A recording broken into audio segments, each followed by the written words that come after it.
Had the cup of coffee in the morning and thought, something's not right.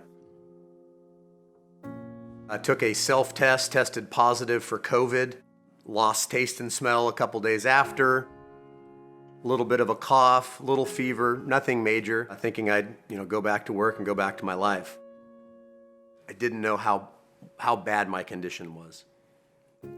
The coughing starts to escalate, symptoms start to get a little bit more severe, and by the end of 8 or 9 days, I got admitted to Adventist Health, Lodi Memorial. There certainly wasn't a thought that I was going to be there for 19 days and fighting for my life at one point in the ICU. The nurses attending to me were, reassuring everything's going to be all right, starting to run some tests. When you're in there, obviously, you're isolated, you're lonely, you're away from your family. Gosh, am I going to be able to hug and kiss them again? When he was transferred to the ICU, obviously the concern grew. It was frustrating, not being able to go in and see him and just hold his hand and let him know that he was going to be okay.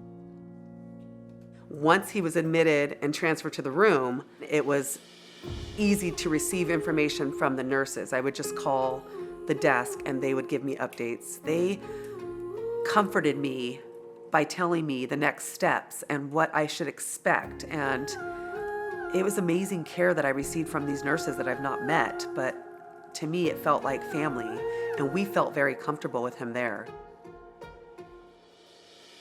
I was starting to realize where I was, how I was doing, what my condition was, and obviously knowing that I've been in the hospital for a couple of weeks. And the team that was around me really reassured me, everything's okay, we're going through this, here are some of the things that we're going to do to help you.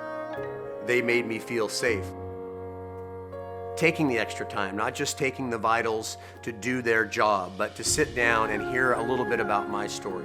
Yes, it may have been only 3 or 4 minutes to them, but it meant the world to me.